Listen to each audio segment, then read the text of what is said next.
Hello everyone, my name is Philippe and welcome to today's Mental Wellbeing Seminar on behalf of Healthy UCD. Before we begin, I would like to introduce today's presenter, Donal Kiernan.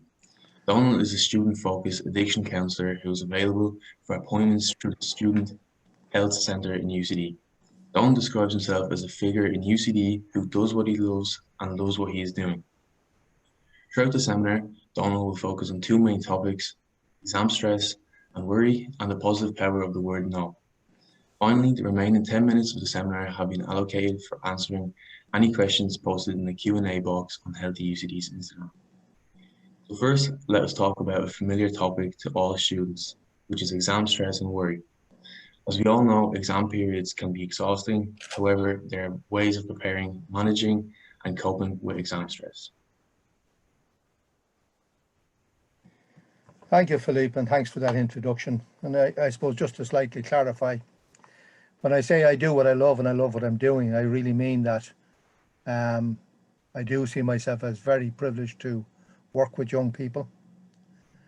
And what I see overall with young people is their resilience, their creativity, their passion for life and for learning, and their ability to transcend most obstacles in their life. And I suppose I'd like to start this thing talking about stress and anxiety and worry with a clear statement about most of the students I know, and in fact all students I know. Every one of you have a solid track record of success in exams. Every one of you. And that includes, and I include in that, the possibility that we may have to repeat an exam now and again. But once you repeat it and succeed, we have a track record, a proven track record of success. And I think that's important not to forget that, you know. And when I look at, somebody asked me what the tips and tricks I use are useful in an exam. The first thing I learned, and very slowly, was the importance of breathing, of actually taking a breath. I'm not talking here about mindfulness meditation or yoga or anything like that. I'm just talking about taking a fairly deep breath into our tummy. Something like this. As if I'm blowing up a balloon, count to 4 and then exhale completely. And what that does is it begins to slow you down, calm you down and relax you. And I think to do that for a couple of times before you start anything is actually a good habit of mind to develop. And I talk a bit here, refer a bit to habits of mind. And habits to mind to me can be positive, they can be negative. Worry creates internal stress. But it's important to recognize that worry is imaginative. Really is imaginative. A thought comes out of our unconscious, it floats up, and we have two options. We can attach to it, and if we do, we create a whole imaginary scenario that we attach to that engine thought, as I call it, and take off into the sunset. And worry is future focused. Worry, when I say it's future focused, I mean it's always in the future. Bear in mind it's always in our head. And thoughts are neither right nor wrong. They're just thoughts. They can come out of our subconscious or our unconscious, and predominantly our unconscious, and they can become habits of mind. But we're not responsible for those thoughts, but we are responsible for what we do with them. So if I have a thought I'm going to fail and I attach everything to it, I'm putting all this emotional energy and all this focus of my energies that I need for other things into this imaginary thought. And note the word I use is imagination. Imagination is great when it's creative. God, is it such a curse when it goes the other way around, that it has you hopping through hoops that don't really exist. And in my experience, what I've learned is that what I worry about and what I anticipate and worrying about, and I'm blessed today that I have a practice of not worrying very much about anything, is that what I worry about has never come to pass. It took me a good part of my younger life to realize that the stuff I worried about and the things I worried would happen. I used to worry I'd be dead by the time I was 30, you know, and 30 came and went. And I was I won't say I was very disappointed, but my brain, the way it got into that habit was, oh, you should be dead, you know. In actual fact, I've lived a lot longer than the 30 years that I had anticipated. But I had this in my head, you know. So I say to you, worry is future focused, generally never happens, and what we foretell ourselves never happens. And that's in life. And what I think is important is that you learn to actually take a breath. In my view, most people don't breathe. We breathe to here, we shallow breathe, we take a short breath. The difficulty with that is that's enough to keep our body just moving. But breathing affects what we call our parasympathetic nervous system, which is part of our nervous system. And that's the part that deals with fight, flight, freeze, and I say fear. And it's physiological. It's based around our brain. And it's based in our body, not in our psychology, in our body. So if my breath is being cut off, my parasympathetic nervous system immediately kicks in as it perceives a threat. Fight, flight, freeze, or the fear thing. Now, in your old reptilian brain, going back to millions of years ago, because any of you that are here, by the way, you need to understand this. Your DNA has said consistently through the millions of years we're on Earth that you are a survivor. So don't be letting your imagination tell you you're a failure, you're not going to make it, because your actual presence proves that we're here. But our reptilian brain kicks in because it's threatened. And while in the old days when we had a leisurely life where all you had to worry about was the tiger, and you didn't even have to outrun the tiger if he came after you, you just had to outrun the guy beside you. That was crucial. You know, that was to keep us surviving. But nowadays, that threat doesn't there. But our brain doesn't recognize that. So something frightening happens. We immediately go into this fight, flight, or freeze mode. We're in it before our brain knows it. And all our capillaries and our veins and all start shutting down our blood supply to give us energy to fight, to survive, and takes it away from our brain. So we actually need to stop and take a breath when we get a fright. Just one slow, deep breath, count to 4 and exhale. And what we have done there is we've given oxygen to our brain. So it's no longer threatened. It no longer feels I'm not going to survive, you know. And that is important in any critic, whether the situation is real or imagined, that kicks in. Fight, flight, or freeze kicks in. It's a normal human thing. There's nothing wrong with it. There's nothing odd about it. But we are used to anxiety. We're used to, you know, creating and listening to other people feeding us anxiety. And we come from a culture of what if and what would the neighbour say and all that stuff. This generation mightn't be as bad. I'm hoping my generation has begun to change that a little bit. But I come from an era where what the neighbour said was important. How your relations did in school, how your cousins did, how you looked, what you said, everywhere you were. So you were under constant scrutiny and you were kind of caught all the time. You had to try and be the best you could appear to be. You may not be authentic, but you performed and you were the best and you didn't let the side down. And that culture comes from a lack of available education going back even less than 100 years ago. I'm of a generation where I would honestly say, truly, I am the first generation to receive education in Ireland. And while that was a blessing, and I must add, I was not successful at it. I actually got expelled by the time I was 14. But education was so valued that it became a pressure point. And I think that has flown over in today's society. Exams became the focus. Like to me, if I sit down to do an exam, I need 40% to pass. Realistically, that's what I need. Now, I like to do better because I compete with myself. And if I can get 50 or 60 or 70, I'm kind of quietly chuffed with myself. But the reality is I don't need that. I just need to pass to get my degree, to qualify, to be good. And what I need to add to that information afterwards is experience and learning of a different type.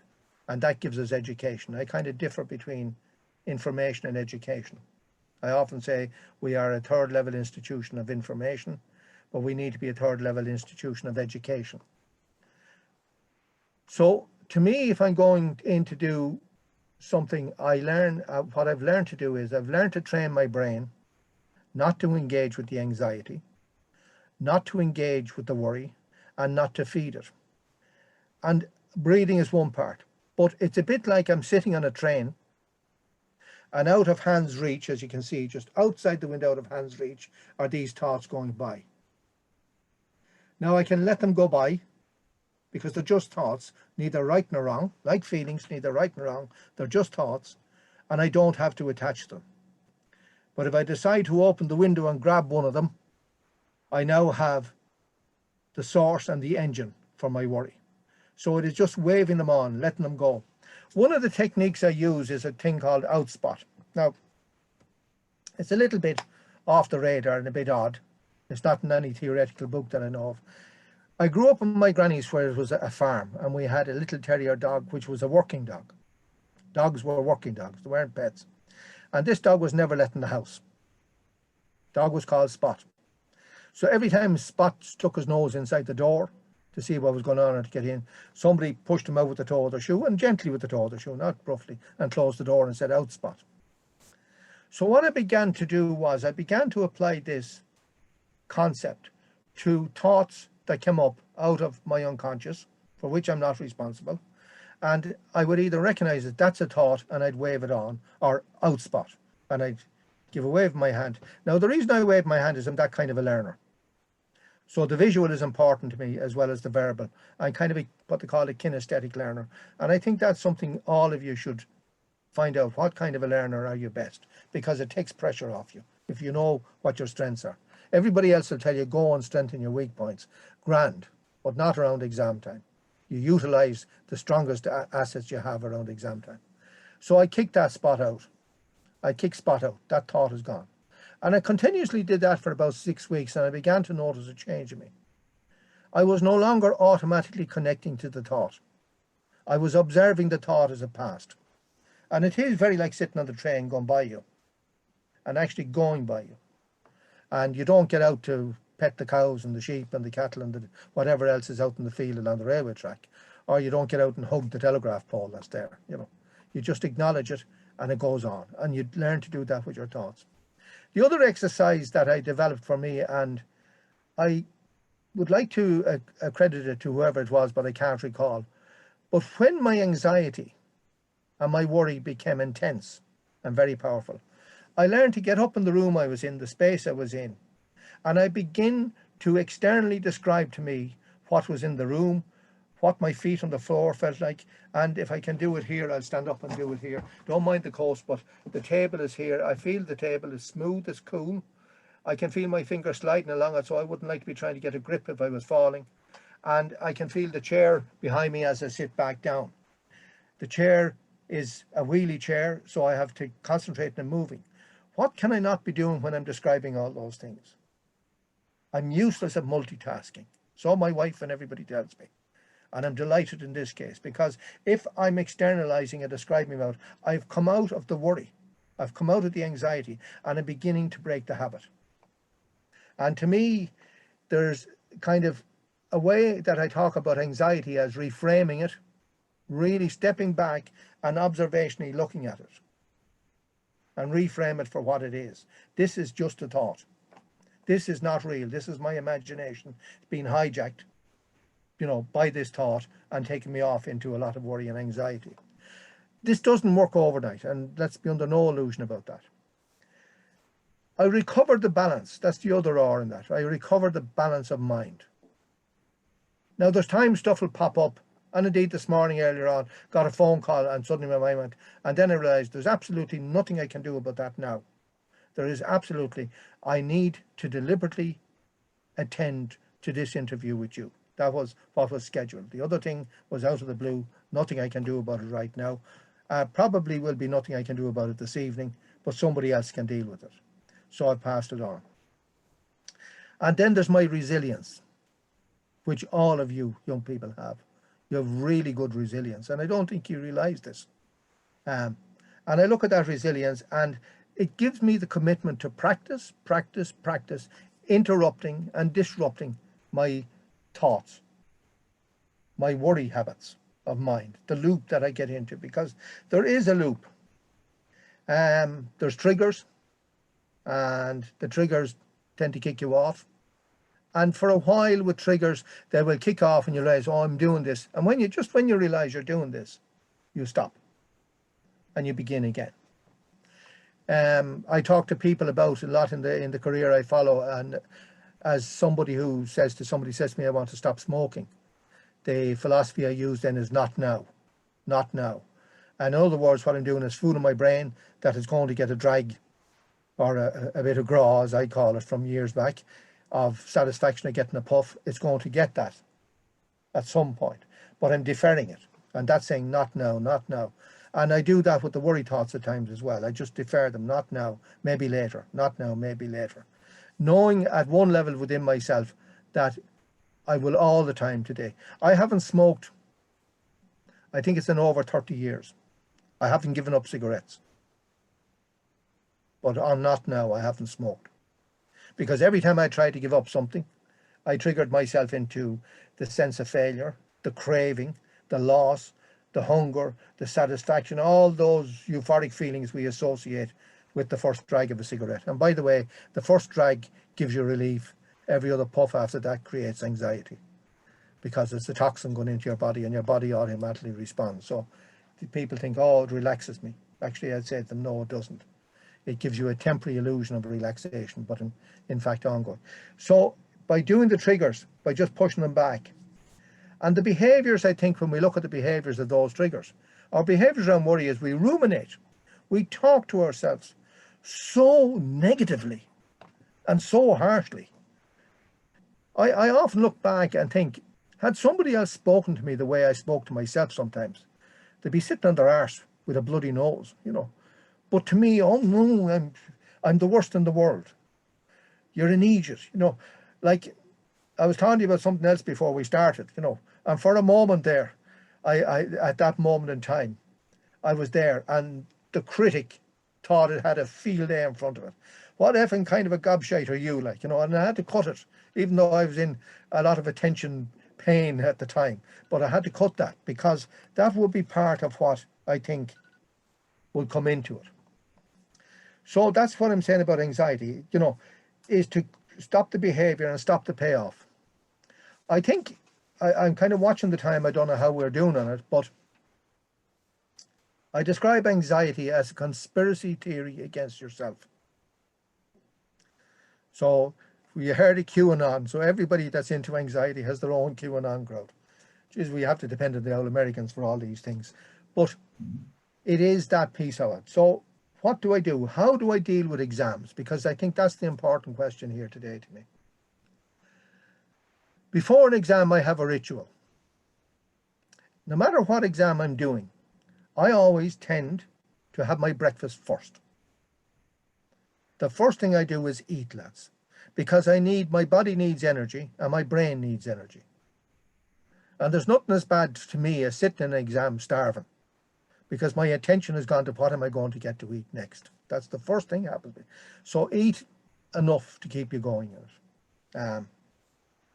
And I suppose the processing power is in the oxygen you breathe, you know. The other thing I do is, and I have it on my finger, I don't know whether it'll turn up on the camera, I have a black dot on my knuckle. And the reason of that is that when I look at that, I tend to do this and catch a breath, a deep breath, and oxygenate my brain. But that's one of the first things I do, you know. It prompts me to breathe. My ritual, as I said, is the pen. I bring a pen, a pencil, a rubber, and a ruler. I learned that since I was 8 years of age, 9. That's what you had to have for your exams in class. And that has become a habit of mind with me and a ritual with me and a comfort to me. The next thing I do is I enter the exam room and I literally case the joint. It's a strange thing, but I go in, I look for my escape routes, I look for what else is there, I look for the toilets, I look for all the facilities that are there, and then I go find my seat. And when I find my seat, I stand and I gawk around, stretch myself, take another breath and sit down. And then I wait and I come out with the exam paper. Now I'm working on the basis that these are multiple questions, not just multiple choice answers that I think are terrible type of exam to do. But that's my personal opinion. But I sit down and I wait for the paper. And when the paper comes its face down, I turn it over. And I take my pencil and I begin to read each question down the page. But as I'm doing that, I'm running the pencil down the middle of the page of what I'm reading, because I believe that's engaging both hemispheres of my brain, not just the frontal cortex, but both. And I believe that both hemispheres of my brain contain and carry information, so it's a bit beneficial to me. I read the paper, I turn it face down, and I take another slow, deep breath. And then I pick the paper up and I read it again. And I read it slowly. And as I read it, I try to hear me reading the questions. I don't read them out loud, but I try and hear myself reading the questions, because I'm both visual and, as I said, audio to my way of learning, kinesthetic way of learning and contact. And I'm running the pencil down the page again. And I put the paper back down, face down again, and I sit back and I take one breath. Now, it sounds like a lot of breath, but they're actually slow, gentle breaths. And I give myself and my brain a moment or two to be processing what my eyes have seen. And the third time I turn the page over, and this time I read the questions, but this time on the side of each question, I begin to put key notes, key points to each question. And then I pick whatever questions I have to answer. I pick the hardest one first. And my reasoning in that is that if I get into the comfort zone of a question I know very well, which, yeah, leads you in, but my experience for me has been I've used up far too much time and too much effort on a soft question. So if I do the hard one first, I just write what I know. And I work downwards to the easy question. And once I've written my exam paper, I'm a bit unusual in this. I never review the answers I've given. If a thought comes to me, oh, in that question I could have put that in, I'll go up and I'll put PS at the bottom of the question. I should have put this in, and I put in that comment. But I never go back second guessing or confusing myself. And once the exam is done, I check for me that my reference number is on the paper. I close the paper over, I look at it and I say, I've given you the best I've got today. I've given you the best I've got. Godspeed. I close the paper, I hand it up and I leave the exam. One of my habits is I do not hang around outside an exam to have a group discussion afterwards, which is going to drive me cracked. I go. I've given it the best I've got, and that has to be good enough. And for every one of you, that generally is good enough. Because it took me a while to understand that it's not about just getting the right answer, which I could be good at doing, but it's actually showing the way my processing and thinking was going and how it might bring me there. So I leave the exam. It's over, no discussion. I may go for a walk. I may go for something to eat. I may go for a swim, you know. And I think that's what you need to do. Take a break. Take a break and go for a swim. Something along those lines. As I said to you, I've talked to you about outspot. I've talked to you about moving out of the anxiety and breaking the habit. I don't have enough time. I think an exam ritual is crucial for you. And the other thing I just want to address, which is part of helping you not worry, is learning how to say no. And no is a very small word that has powerful impacts. There's a way of positively saying no, and that is about being clear, about being concise, and it's about being courteous and kind in it. And it is about respecting yourself. Never discuss no when you say it. Don't send out a mixed message. You can change my mind if you push me enough. No means no. The only problem anybody really can have with that is either the N or the O. That's the only real problem. But we are customized and we are contextualized and we are culturalized, like that new creative word I came up with, you know, into being polite and saying yes. And oh, it's nice to say yes. It is not nice. It's not enough to be nice to say yes. You need to be able to say no for yourself. And that respects you. And that no should be respected. I'm conscious time is kind of against us, I think, Philip. I don't know where we are. So thank you for joining me. And anybody has any questions after this, they can contact me via Instagram. I let Philip put up that, or Philippe. Philippe, yeah. Philippe, my apologies, Philippe. Let Philippe put up that information. And I have to say, working with this team has been an absolute sense of enjoyment and great fun. And Thank you all very much. overall, Healthy UCD, and I would like to thank you, Donald, for your time today. We hope that the seminar provided informative tips and tricks to all students dealing with exam pressure. And any further questions, don't hesitate to contact us on Instagram. Thank you. Thank you very much. You take care. Thank you.